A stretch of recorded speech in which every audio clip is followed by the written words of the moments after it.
As the summer heat intensifies, the political temperatures in the east are rising. West Bengal is currently at the heart of a fierce two-phase showdown that could redefine the state's political landscape. We have seen record-shattering turnout of over 92% in the first phase of polling last week. But we have also seen something far more controversial: the Special Intensive Revision, or SIR. It's a term that sounds bureaucratic but has become the focal point of a massive political firestorm, with millions of voters finding themselves off the electoral rolls. In this episode of our special election podcast series, Polls on My Pod, we unpack West Bengal.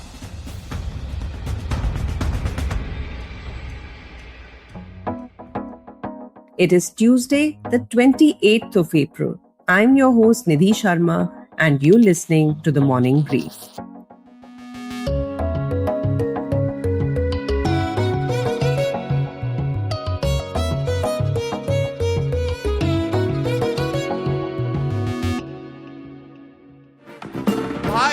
ভাই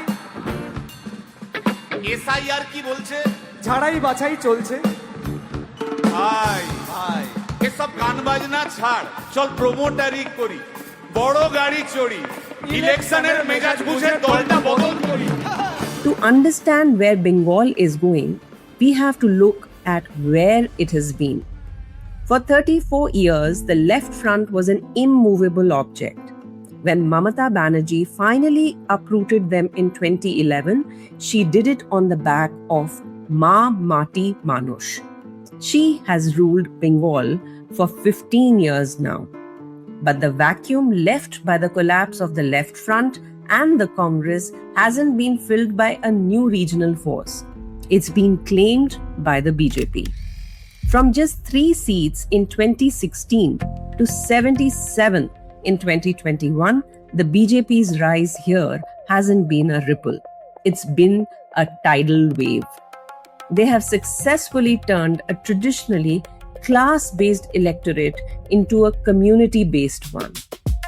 My colleague from Economic Times Political Bureau, Kumar Anshuman, travelled through Jungle Mahal, where the BJP has made serious inroads. He tells us why BJP has had an impact in this region. Anshuman, just take us back to the time how BJP made inroads in this area. Nidhi, if you remember, earlier in West Bengal, left rule was there. CPM, Forward Bloc, and all these parties were dominating in this area.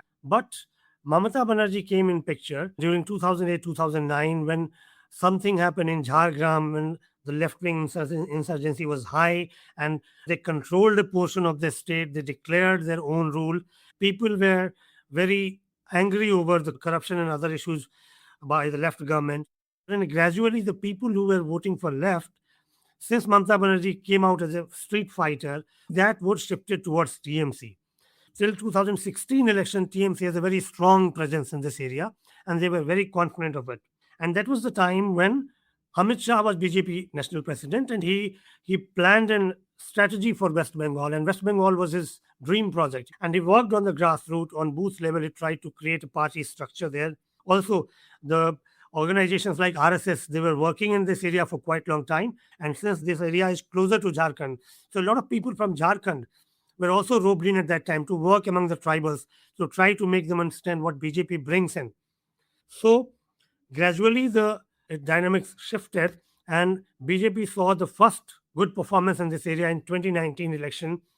That was a big deal for the BJP to win Purulia seat by over 2 lakh votes. And then it won Bakura, it won Jhargram, it won Vishnupur. All 4 seats were won by the BJP. Then in 2021 election, BJP translated this success again. And then it could win 14 seats out of 25, coming out as a big challenger to the TMC. In 2024 Lok Sabha election, TMC ground cadre worked hard in this area. And even though they lost Purulia by 17,000 votes, they brought down the margin from over 2 lakh votes in 2019 to 17,000 in 2024. In addition to this, they won Bakura, they won Jhargram. Vishnupur was also won by the BJP. This region has lesser minority population as compared to other part of the state. Jangal Mahal has a minority population of some roughly around 7%, which gave BJP kind of work environment where the party can work. At the same time, BJP was having a government in Jharkhand. And if you see Jangal Mahal area, Purulia is surrounded by Tatanagar and Bokaro and Dhanbad. These are all industrial towns. So the development in these towns is very much visible. So BJP projected this that, since there is TMC is in power, this kind of development is not taking place because TMC is against industrialists. BJP leaders will tell the voters that, if BJP comes to power, investment will be made here and people, young people, would not have to leave to other states for jobs. Second and very important factor, this region has around 30% Kurmi voters, Mahato voters, they are called, and they become a decisive factor in assembly as well as Lok Sabha election. That's why you see in Lok Sabha election, most of the parties field Mahato candidates to gather their support. Some of the Mahato leaders or Kurmi leaders, they started a movement for getting a ST status, tribal status for themselves. The TMC government has not been able to provide them the tribal status. But BJP has promised this time that if the party comes to power, they'll consider giving them tribal status. It has also tactfully fielded Biswajit Mahato. Biswajit Mahato is an independent candidate from Jaipur Assembly seat. His father, Ajit Mahato, was the biggest, one of the prominent Kurmi community leaders fighting for their status. And that thing is working on the ground. At present, their votes are divided largely. But if, because of accommodating a big Kurmi leader in their party fold, if the Kurmi community comes up in support of the BJP, I think BJP is going to get a decisive lead in Jangal Mahal region. And currently, what are the election issues, Anshuman? What are they harping on, both the sides? BJP is largely banking on development. One. Second, the BJP is making a promise of identity. And third, BJP is also trying to counter the welfare plank of Mamata Banerjee. As a part of Lakshmi Bhandar scheme, Mamata Banerjee is giving 1,500 to 1,700 rupees per month to eligible women. Mamata Banerjee has also promised providing Yuva Sathi scheme where unemployment youth are getting 1,500 rupees per month. BJP in its manifesto has promised that they will double the amount. BJP has clear strategy. They largely talk about migration of people. Migration is a big issue here. So these are the main planks of the BJP. For Trinamool, they are largely banking on three factors. One is welfare. Second, they are talking about identity. Identity is a big thing in Trinamool Congress campaign. They are saying that if BJP comes to power, the state will not be ruled by West Bengal people, but it will be ruled by people from center, and people of Bengal would not like that. For Bengali Smita, it is important that you vote for Trinamool, for Joy Bangla. In all the Trinamool rallies, people shout slogans like Joy Bangla, BJP ke Debona, Debona, Debona. I heard these slogans on the street. Mamata Banerjee came to Jangal Mahal, and in Aman Bazaar, in one of the rallies, she said that if BJP comes to power, you won't be able to eat non-veg food because in several states BJP has problem with non-vegetarian food. So they will attack your culture. They will bring something different, which is, and people of Bengal would not like that. This is the main plank.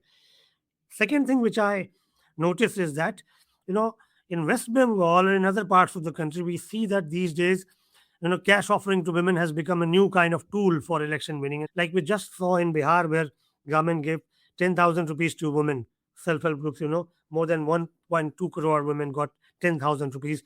But in West Bengal, I felt that, this cash dole-out schemes have an expiry date. If you start giving money to the people after a certain point of time, they start believing that, yes, this is regular, then what more? What next? This offering we are getting for 5 years. Like when Trinamool Congress leaders in their speeches were continuously saying that if BJP comes to power, they'll stop these payments of Lakshmi Bhandar and unemployment schemes, Yuva Sathi. One of the young tribal student, he told me in Jharkhand that we all know, हमको पता है कि एक बार सरकार की scheme शुरू हो जाती है तो कोई खत्म नहीं करता, वो बढ़ता ही है, वो कम नहीं होता. So yes, because inflation has increased, because the cost of living has increased, they expect more on that ground. So I think every freebie scheme has an expiry period, and Bengal would be a test case for that. From the southwestern forested Jungle Mahal region, we move to the heart of West Bengal, where SIR is the main poll issue. We are hearing reports of nearly 9 million names being deleted from the voter lists. The opposition calls it mass disenfranchisement, while the administration calls it purifying the electoral rolls. Our state correspondent Jayatri tells us how, in the rest of Bengal, SIR is the narrative.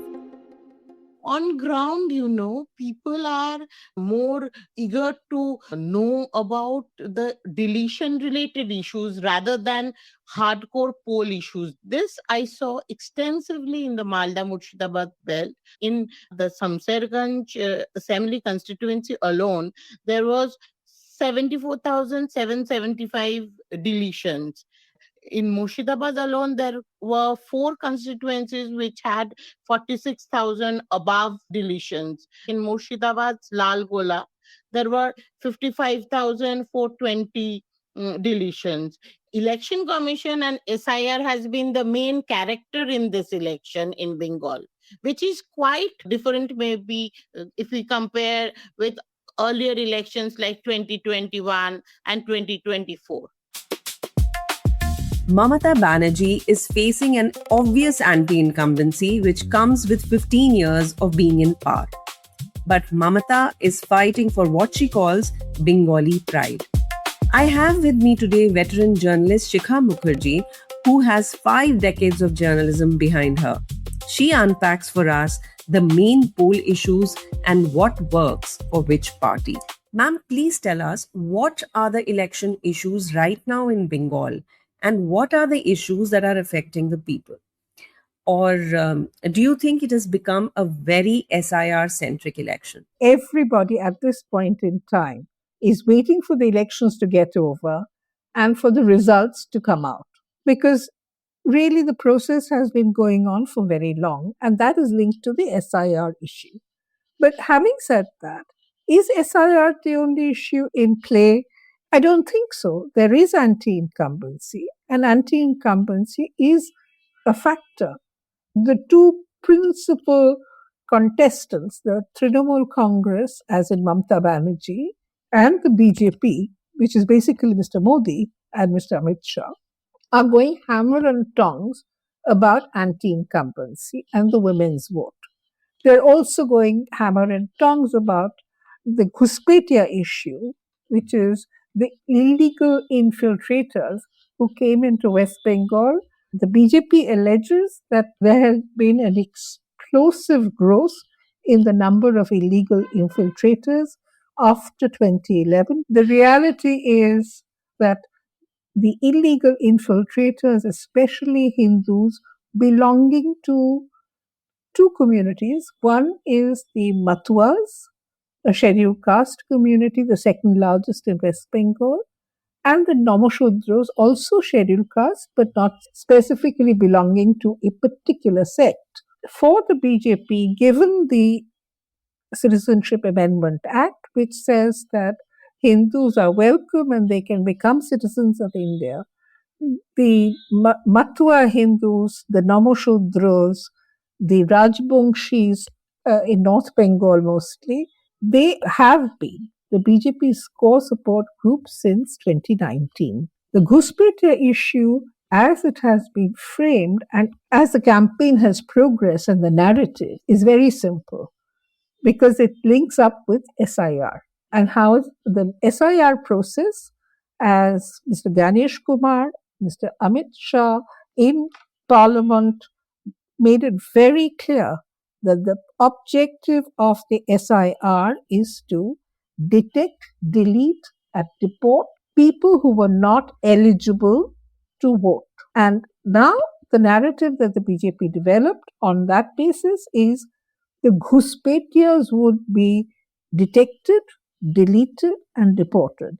Therefore, the kind of anti-incumbency about which people are exercised is the abuse of power by the Trinamool at the lowest level, at the local level. There is also, contradictorily, a lot of satisfaction about the Trinamool Congress.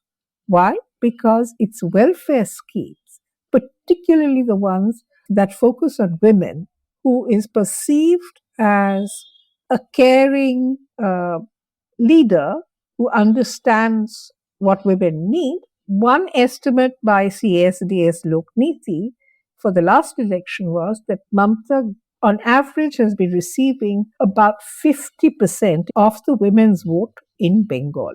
So you have anti-incumbency, you have satisfaction with Mamata's welfare programs, and then you have this image of Mamata Banerjee herself. That is, she is a leader who will stand with the people when there is a crisis. All of this doesn't actually add up to a kind of foregone conclusion that Mamata Banerjee is going to obviously win with a thumping majority, the BJP is going to be nowhere. It's not black. There is a contest, a very intense contest, in fact, the character of which I find very depressing, because people used to vote with a sense of empowerment. Okay, here we are standing in line, we are going to choose the next government. Today, it's like, are we going to be allowed to vote? Are we going to be allowed to choose? There is an uncertainty. There is also a fear haunting all these people that if we don't vote, then maybe our names will get struck off. I think that is the saddest thing that I've ever seen in an election in all my 48 years of journalism.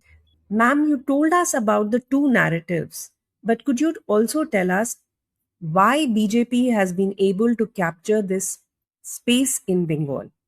You see, look at the BJP's rise, as it were. The BJP was a non-starter till 2011 state assembly elections. It maybe got one or two seats, about 5 to 8% votes. Then came Mamata Banerjee. And in 2014 came Mr. Modi. The impact of Mr. Modi on the Indian political scene is enormous. And it is this which, in a sense, gave the BJP the edge it needed in West Bengal to make an impression on voters who had never considered the BJP as an alternative. Now, the other thing is that 2011, the CPIM lost massively. Even the chief minister lost. And the Congress, of course, was also pretty weak. Then 2016 is the next election. Till 2016, the Congress and the left had more or less managed to retain a presence in the state assembly by winning about approximately 77, 78 seats together. But in 2019, in West Bengal, the BJP zoomed from 10% of the votes to 39% of the votes.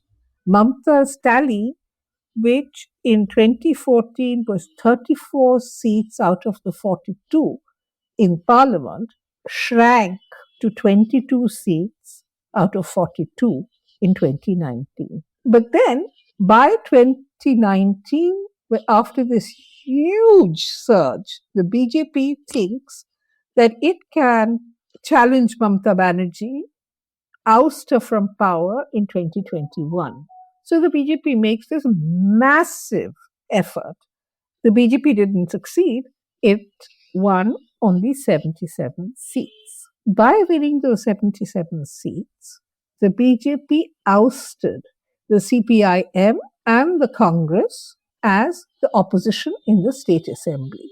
Astonishingly, the CPIM and the Congress plummeted to 0 seats in the assembly in 2021. So there is a strange situation where their vote share declines to single digit figures and the BJP's vote share climbs to 38, 39%.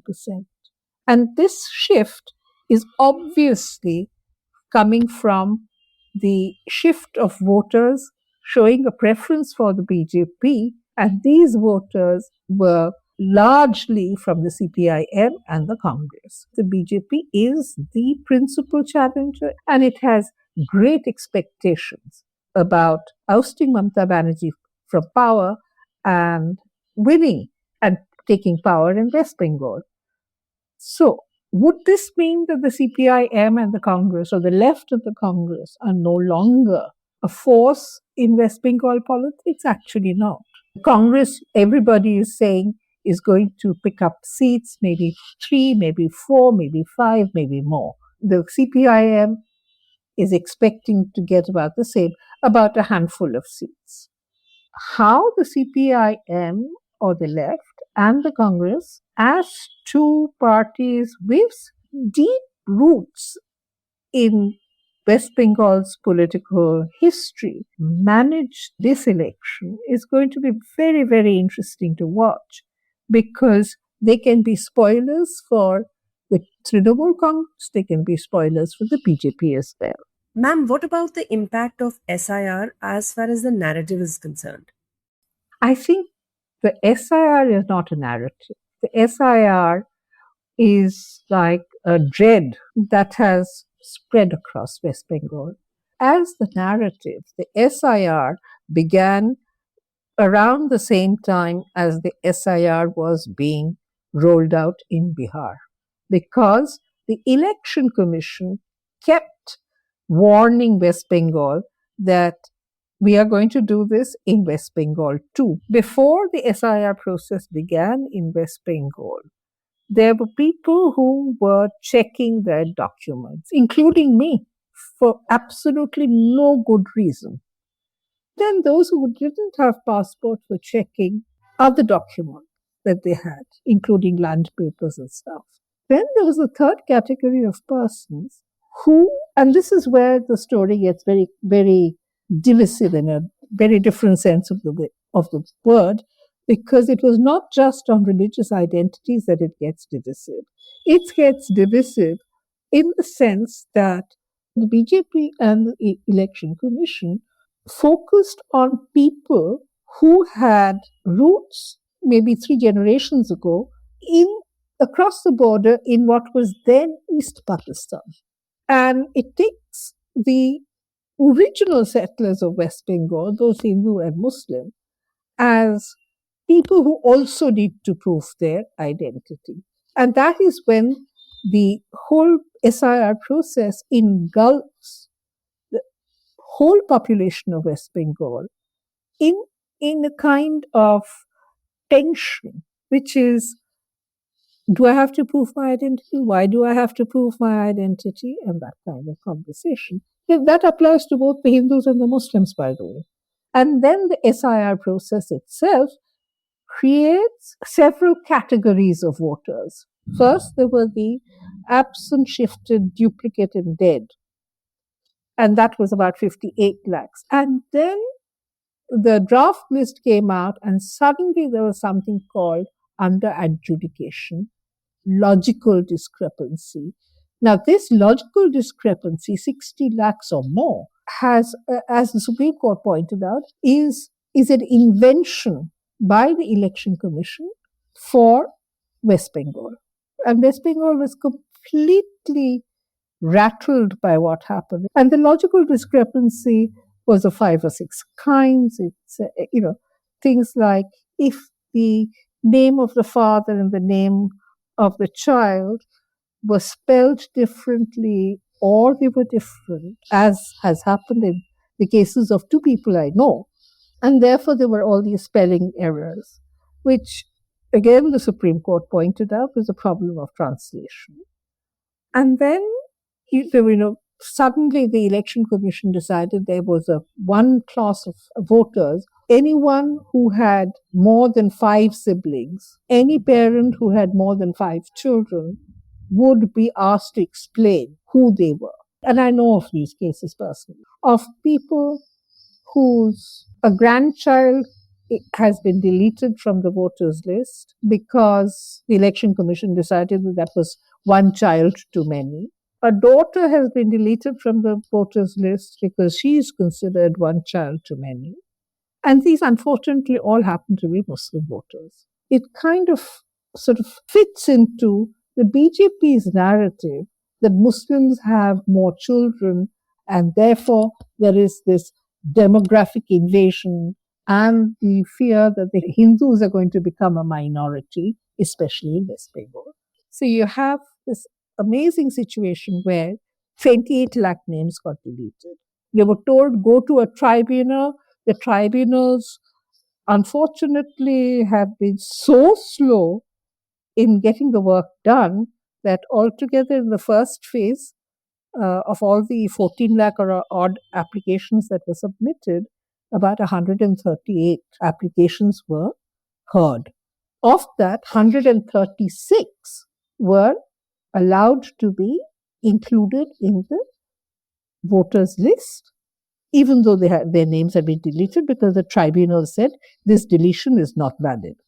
And then you have this astonishing experience of Nandalal Bose, the man who illustrated India's constitution. Nandalal Bose's grandson. His name got deleted. The Supreme Court took it up suo motu. His name got included. And then when he went to vote, they said, sorry, but your name is not in the revised voters list. Go get your certificate from the district magistrate's office. Otherwise, we won't allow you to vote. So I think the SIR as a process has instilled fear. It has instilled anger. It has instilled resentment. And if Mamata Banerjee is to be believed, she has called for a revenge vote on the 29th of April, which is the second phase. Bengal has had a history where it always rallies behind a leader. So do you think lack of a chief ministerial candidate does not augur well for the BJP? Well, you see, the thing is that it doesn't augur well for the BJP. Certainly, it's a handicap. Let's face it, it always is, because in this case, the BJP is challenging Mamata Banerjee, who's a very tall figure in West Bengal politics. She ousted Buddhadev Bhattacharya from power, and he lost the election in 2011. It's not just that this is an election between Mamata Banerjee and Modi. Mr. Modi, of course, has said that he is the candidate in all 294 seats in West Bengal. Mamata Banerjee has countered it by saying that she is also contesting in all 294 seats in West Bengal. But at the same time, she is already a very tall presence, as it were, on the political stage. And the BJP doesn't have a face. On the other hand, what the BJP does have is Narendra Modi. And so this election is between Mamata Banerjee and Narendra Modi. That's the test. Historically, Bengal has voted for a face. It rewarded the left for its discipline and Mamata for her fire. Now, the BJP is presenting a double-engine alternative. As we head into the second phase in Kolkata and its surroundings, the question is Bengal ready for its third major political transformation in a century? Or will the TMC's grassroots machinery prove that it still knows the pulse of the soil better than any algorithm or central agency? This isn't just an election. It's a battle for the soul of Bengal. And as the numbers from the SIR continue to spark protests, the road to May 4th looks longer than ever.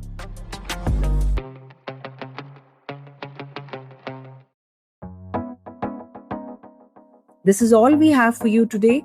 This episode was sound designed by Amrit Reggie and produced by Vinay Joshi. All new episodes of the Morning Brief podcast drop every Tuesday, Thursday, and Friday. All clips used in this episode belong to their respective owners. Credits mentioned in the description. Hope you enjoyed listening to this episode of the Morning Brief. I'm your host, Nidhi Sharma, signing off.